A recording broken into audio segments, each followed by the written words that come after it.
പൂർവജന്മ സുഹൃതം, അനേക ജന്മ സുഹൃതം.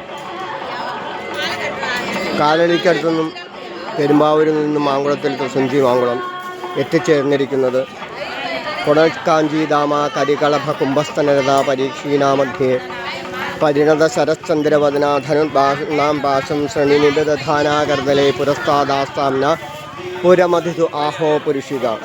കാഞ്ചി കാമാക്ഷിയുടെ അമ്മയുടെ ഗോപുരത്തിന് വേണ്ടി നമുക്കറിയാം, ആജിനോദി ഇത് ശാസ്ത്രാണി ആചാര്യ സ്ഥാപയത്തിരി സ്വയം ആചര്യ ദൈവ ചൈവ ആചാര്യ ഇത്തിച്ചത്. അപ്പോൾ എത്ര വർഷം ജീവിച്ചിരുന്നു എന്നുള്ളതല്ല പ്രധാനം, എത്ര കാലം ജീവിച്ചിരുന്നുള്ള പ്രധാനം, എന്തു ചെയ്തു എന്നുള്ളതാണ് പ്രധാനം. ശൈവ വൈഷ്ണവ ശാക്തേയ തർക്കങ്ങൾ ഉണ്ടായിരുന്ന കാലഘട്ടത്തിൽ മഹാദേവൻ്റെ അവതാരമായിട്ട് തന്നെ വന്നതായ ശങ്കരാചാര്യസ്വാമികൾ അമ്മയുടെ നടയിൽ നിൽക്കുമ്പോൾ വാക്കുകൾക്ക് അപ്പുറമാണ് കാഞ്ചി കാമാക്ഷി ദേവി ക്ഷേത്രം. അപ്പോൾ എവിടെ തിരിഞ്ഞു നോക്കിയാലും അവിടെയെല്ലാം മഹാദേവനും ദേവിയുടെ ചൈതന്യങ്ങൾ മാത്രമേ കാണാറുള്ളൂ. ഇവിടെ വരുന്ന തൊഴുന്ന ഭക്തന്മാരെ കണ്ടാൽ അറിയാം, ഭക്തന്മാർ മുഴുവനും മഹാദേവൻ്റെ അവതാരങ്ങളായിട്ട് തന്നെയാണ് കാണുന്നത്. അതുപോലെ തന്നെ അമ്മമാരെ കണ്ടാൽ അറിയാം, അമ്മമാരെ നോക്കുക, അമ്മമാരെ നോക്കുമ്പോൾ അവിടെയും പാർവതി ദേവിയുടെ ചൈതന്യമായിട്ട് തന്നെ ആണ് കാണുന്നത്. നിരവധി വർഷങ്ങൾ മുൻപ് അനിയൻ്റെ കൂടെ ഡോക്ടർ സുന്ദൻ ബിജുവിൻ്റെ കൂടെ സ്വാമിയെ കാണാൻ വന്നപ്പോൾ അദ്ദേഹത്തിന് അനുഗ്രഹം കിട്ടിയ ഓർമ്മകൾ വയ്ക്കുമ്പോൾ എങ്ങനെയാണോ ഒരു ഉപാസിച്ചിരുന്നതായ തന്ത്രി അദ്ദേഹത്തിൻ്റെ തന്ത്രപ്രകാരം അദ്ദേഹത്തിന് വന്ന് ക്ഷണിച്ച് ഇവിടെ പൂജകൾ കഴിച്ചുകൊണ്ടിരുന്ന സമയത്ത് ഒരു വർഷം മുടങ്ങിയ സമയത്ത് ഇവർ അവിടെ പോയി കേരളത്തിലെ തന്ത്രിയെ പോയി കണ്ടു. തണ്ടിയെ പോയി കൊണ്ടുപോയി രാശിവെച്ച പ്രകാരം പറഞ്ഞു, അത്രയേറെ ഉപാസനയാണ്, അതുകൊണ്ട് ഭഗവതിക്ക് പിരിയാൻ വയ്യ. പക്ഷേ അദ്ദേഹം ഇവിടെ വന്ന വഴി, അവിടെ തന്ത്രത്തിന് കയറിയ വഴി ഭഗവതി എന്ത് ചെയ്തു, ഭഗവതി എഴുന്നേക്കാൻ തുടങ്ങി. അതാണ് ഇവിടുത്തെ ബിംബം അല്പം മുന്നോട്ട് ആണ് ഇരിക്കുന്നത്. അപ്പോൾ അദ്ദേഹത്തിൻ്റെ കൂടെ പോകാൻ തയ്യാറായി. അപ്പോൾ അദ്ദേഹം പറഞ്ഞു, ഇനി ഞാൻ ഇവിടെ പ്രധാനമായിട്ട് ചടങ്ങുകൾക്ക് മാത്രമാണ് ഞങ്ങളുടെ കുടുംബത്തിൽ നിന്ന് വരുന്നത്, ഞാൻ വരില്ല എന്ന് പറഞ്ഞു. കാരണം ഭഗവതി ഇവിടുത്തെ അകത്ത് കയറുമ്പോൾ നമുക്ക് ഭഗവതി ബിംബം കണ്ടാൽ അറിയാം, ഭഗവതി എഴുന്നേക്കാൻ തുടങ്ങുന്ന ബിംബം, ലോകത്തിൽ എഴുന്നേക്കാൻ തുടങ്ങുന്ന ഒരു ബിംബം ഇത് മാത്രമേ ഉള്ളൂ. അപ്പോൾ നമുക്കറിയാം, അവിടെ ചെന്ന് നടയിലിരിക്കുമ്പോൾ നമുക്കറിയാം ധാരാളം ആൾക്കാർ ലളിതാസഹസ്രനാമം അടക്കം ഓരോന്ന് ജപിച്ചുകൊണ്ടിരിക്കുന്നു. 2 പേര് അപ്പുറയും ഇപ്പുറയും നിൽക്കുന്നുണ്ട്. ഒരാൾ പട്ട് ഞൊറിഞ്ഞു കൊടുക്കുന്നു, മറ്റേ ആൾ ചാർത്തുന്നു, മറ്റേ ആൾ മാറ്റുന്നു. സെക്കൻഡുകൾക്കകം അമ്മയ്ക്ക് പട്ട് മാറിക്കൊണ്ടിരിക്കുകയാണ്. അപ്പോൾ അലങ്കാരപ്രിയം ആണ് മുഴുവനും എവിടെ തമിഴ്നാട്ടിൽ. കേരളത്തിൽ താന്ത്രിക പ്രിയമായിരിക്കുന്നതായ വർഷങ്ങൾക്ക് മുമ്പ് സ്നേഹനിധിയായ അമ്മയുടെ മുന്നിൽ എത്തിച്ചേർന്നപ്പോൾ. അപ്പോൾ ശങ്കരാചാര്യസ്വാമികളുടെ നാട്ടിൽ നിന്നും നമുക്ക് എത്താൻ സാധിച്ചത് വളരെയേറെ പുണ്യമാണ് എന്നർത്ഥം. അപ്പോൾ പുരാതനങ്ങളായ ക്ഷേത്രങ്ങൾ നമുക്കിതാ ഈ ഗോപുരം നോക്കൂ, ഈ ഗോപുരം കണ്ടറിയാം. ഈ ഗോപുരം പണിയണമെങ്കിൽ എത്രയോ ആൾക്കാരെ വേണം.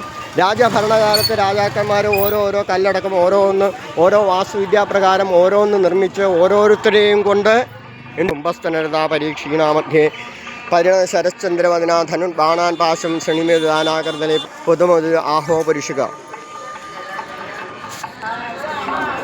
അപ്പോൾ ഒരു ദേശത്ത് വന്ന് പെടുമ്പോൾ നമുക്കറിയാം, നോക്കുക, ഈ അന്തരീക്ഷം മുഴുവനും, ഈ ഗ്രാമ അന്തരീക്ഷം മുഴുവനും നോക്കുമ്പോൾ നമുക്കറിയാം ചൈതന്യം നിറഞ്ഞു നിൽക്കുന്നതായ ഒരു അന്തരീക്ഷം. അപ്പോൾ ഓരോ ക്ഷേത്രങ്ങളിൽ തൊഴുകാൻ പോകുമ്പോഴും ഓരോ ചൈതന്യങ്ങളെ തൊഴുകാൻ പോകുമ്പോഴും ഓരോ ദേശത്ത് നമ്മൾ നമസ്കരിക്കുമ്പോഴും സംശയമൊന്നുമില്ല, ഓരോ അംശങ്ങൾ നിർമ്മിക്കുന്നു, അലങ്കാരമായാലും എന്തായാലും. അങ്ങനെ ലോകത്തെ മുഴുവൻ സ്നേഹിക്കാൻ കഴിയുന്നതായ ഒന്നിലേക്ക് എത്തിച്ചേരണമെങ്കിൽ സഗുണ ഉപാസനയിലൂടെ പോകുമ്പോൾ ഭഗവതി ഭരദേവത പ്രസീത ത്രിപുരഹരപ്രിയ വല്ലഭേ ഭവാനി അശരണം അതിദീനം ആ നദം മാം സകൃത് അവലോകയ ശീതളൈരപാംഗൈ. സകൃത് അവലോകയ, ഒന്ന് നോക്കുക, ഇതാ മുകളിൽ ഹനുമാൻ്റെ അവതാരം ഓടിക്കളിക്കുന്നതാണ്. കണ്ടോ, ഒരു കുഞ്ഞു കണ്ടോ. അപ്പോൾ ഓരോ ജീവികളെയും ഇതാ പക്ഷികൾ പറക്കുന്നുണ്ട് അതിനകത്ത്. അപ്പോൾ അമ്മയ്ക്ക് സ്നേഹിക്കാൻ കഴിയുന്നത് കൂടുമ്പോൾ ഇമ്പമുണ്ടാകുന്നതായ കുടുംബം തന്നെയാണ് ശിവകുടുംബം. ആ ശിവകുടുംബത്തിലെ പാർവതി ദേവി തന്നെയായ അമ്മ അവിടെ വസിക്കുമ്പോൾ ഇതാ നോക്കൂ, ധാരാളം ഹനുമാൻ സ്വാമിയുടെ അവതാരങ്ങൾ ഓടിക്കളിക്കുന്നതാണ്. ഇതാ എന്തൊരു സ്നേഹത്തോടെയാണ് ഒരച്ഛനും ഒരമ്മയും ഒരു കുട്ടികളും ഒരുമിച്ച് സ്നേഹത്തോടു കൂടി ഇവിടെ പെരുമാറുന്നു നോക്കൂ. അപ്പം മനുഷ്യനാണോ കുരങ്ങനാണോ ഭേദം? സംശയമൊന്നുമില്ല, ചിലപ്പോൾ കുരങ്ങനാന്ന് പറയേണ്ടി വരും. കാരണം ഈ കലികാലത്ത് മനുഷ്യനും മനുഷ്യത്തെയും തമ്മിൽ, ഭാര്യയും ഭർത്താവിനെയും തമ്മിൽ നിന്ന് ഡൈവോഴ്സ് ചെയ്യുന്നു, ചിലരെ ഇറങ്ങി ഓടുന്നു, ചിലർ ഭർത്താവിനെ സ്നേഹിക്കുന്നില്ല. അങ്ങനെയൊക്കെയുള്ളൊരവസ്ഥയിൽ നിന്നും നമുക്ക് കാണാൻ സാധിക്കുന്നത് എന്താണ്? ഈ യോജിപ്പാണ്. കണ്ടോ, ഒരു കുടുംബം എങ്ങനെയാണോ ഒരുമിച്ച് കൊടുക്കുന്നത്. അപ്പോൾ മനുഷ്യനേക്കാളും നല്ലത് കുരങ്ങന്മാരാണെന്ന് പറയേണ്ടി വരും. ഇത്രയും യോജിപ്പോടുകൂടി ഒരു മനുഷ്യ സമൂഹം അല്ലെങ്കിൽ ഒരു കുടുംബം പോകുന്നുണ്ടെന്ന് നമുക്ക് പറയാൻ പറ്റില്ല. അപ്പോൾ ലോകത്തെ മുഴുവൻ സ്നേഹിക്കാൻ, ലോകത്തെ മുഴുവൻ അനുഗ്രഹിക്കാൻ അമ്മ തയ്യാറാവുമ്പോൾ സംശയമൊന്നുമില്ല, അമ്മയുടെ പാദങ്ങളിൽ നമസ്കരിക്കാൻ സാധിക്കുമ്പോൾ കയറി ചെല്ലുമ്പോഴുള്ളതായ മഹാദേവൻ, അതിനുശേഷം പ്രദക്ഷിണ വഴി ശേഷം ഭൂമിക്ക് അടിയിലുള്ളതായ ഭൂമിക്ക് അടിയിൽ ക്ഷേത്രം ഉണ്ടെന്ന് വെച്ചാൽ ഭൂമിക്കടിയിൽ മഹാദേവനുണ്ട്. അടിയിലുള്ളതായ മഹാദേവൻ, ആ മഹാദേവനെ തൊഴുത് ഭഗവതിയെ തൊഴുമ്പോൾ സംശയമൊന്നുമില്ല ഇവിടെ നമിക്കുമ്പോൾ ഉണ്ടാകുന്ന പ്രത്യേകത, ഇവിടുത്തെ അനുഭവം, ഇവിടുത്തെ ചൈതന്യത്തിൻ്റെ പ്രത്യേകത എന്തായിത്തീരുന്നു? ഭക്തനും ഭഗവതിയും ഒന്നായിത്തീരണം. അപ്പോൾ തീരട്ടെ ചൊൽവതെന്തും തവ വിധിയാൽ ശില്പമാമുദ്രയായും തീരട്ടെ നിൻ മലത്തായി വരികതി നമസ്സായിരട്ടെ കിടപ്പും തീരട്ടെ ഹോമമായിട്ട് അഴകിട ശനാദ്യങ്ങൾ ആത്മാർപ്പണത്താൽ സ്വൈരം ഞാൻ ചെയ്വരെല്ലാ ക്രിയകളും അയ്യത്തെ പൂജയായി തീർന്നിരട്ടെ എന്ന് ചന്ദ്രമന ശ്രീധരൻ പേരപ്പൻ എഴുതിയെങ്കിൽ തീർത്ഥോദാം ശക്തിയൊത്തുള്ളൊരു നില ശിവനേകുന്നു സർവപ്രഭുത്വം ശക്തിയാ വേർപെട്ട് നിന്നാൽ ശിവൻ അണുവും അനങ്ങിയിടുവാൻ ശക്തനല്ല. നിത്യം തന്മൂലം ഈശാച്യുത കമലഭവാദ്യാർത്ഥയാം നിന്നെ നന്നായി വാഴ്ത്താനോ കുമ്പിടാനോ ജഗതി അകൃത പുണ്യന് സാധിപ്പതാണോ എന്ന ആദ്യത്തെ സൗന്ദര്യലേഖയുടെ ശ്ലോകം എഴുതിയെങ്കിൽ ശിവാഭ്യാം ചൂടാലങ്കൃത ശശികലാഭ്യാം നിജത്തപഫലാഭ്യാം ഭക്തേഷു പ്രകടിതഫലാഭ്യാം ഭൂതമേ ശിവാഭ്യാമസ്തോക ത്രിഭുവന ശിവാഭ്യാം ഹൃദി പുനർഭവാഭ്യാം ആനന്ദസ്ഫുരത് അനുഭവാഭ്യാം നഗരീയം. സംശയമൊന്നുമില്ല, ആനന്ദസ്ഫുരത് അനുഭവാഭ്യാം നഗരീയം. ഇവിടെ എന്തു മാത്രമേ ഉള്ളൂ? അവശേഷിക്കുന്നത് ആനന്ദസ്ഫുരണം മാത്രമേ ഉള്ളൂ. ഇവിടെ ആനന്ദം മാത്രമേ ഉള്ളൂ. സദിവ അവഭാസത. ഇവിടെ പിന്നീട് അവിടെ തൊഴുതു കഴിഞ്ഞാൽ നിർഗുണ ബ്രഹ്മമായ ഒന്നിലേക്ക് എത്തിച്ചേരുമ്പോൾ സത് ഇവ അവഭാസത. ഇവിടെ അവഭാസിക്കുന്നത്, ഇവിടെ തിളങ്ങുന്നത്, ഇവിടെയുള്ള ഐശ്വര്യം എന്ന് പറയുന്നത്, ഇവിടുത്തെ പ്രപഞ്ചത്തിലൂടെ ഇവിടെ കാണുന്നത് മുഴുവൻ സത്ത് മാത്രമേ ഉള്ളൂ. ഒരൊറ്റ ചൈതന്യം മാത്രമേ ഉള്ളൂ. ആ ചൈതന്യം അനുഭവിച്ചറിയാൻ അതാ സഗുണ രീതിയിലുള്ളവരുടെ നമസ്കരിച്ച് കഴിയുമ്പോൾ എന്തായിത്തീരുന്നു? നമ്മളും ഭഗവതി കാഞ്ചി അമ്മയൻ തന്നെയായി മാറുന്നു. ആ കാഞ്ചി അമ്മയായി മാറുന്നു. ഇവിടുത്തെ ജനങ്ങളെ നോക്കിയറിയാം, ഇവിടുത്തെ ആൾക്കാരുടെ സന്തോഷം നോക്കിയറിയാം. അവർ മുഴുവനും അമ്മയുടെ മക്കളായിക്കൊണ്ട് അമ്മയെ സ്നേഹിച്ചുകൊണ്ട്. ഒന്ന് ആലോചിച്ച് നോക്കുക, എന്തോരം ആൾക്കാർ ജീവിക്കുന്നു. പൂല് വിൽപ്പനക്കാർ ചെയ്യുന്നു, ടാക്സിക്കാർ ജീവിക്കുന്നു, അങ്ങനെ ധാരാളം പേര്, ആയിരക്കണക്കിന് കുടുംബാംഗങ്ങളെ അമ്മ തീറ്റിപ്പോറ്റുന്നെങ്കിൽ സംശയമില്ല.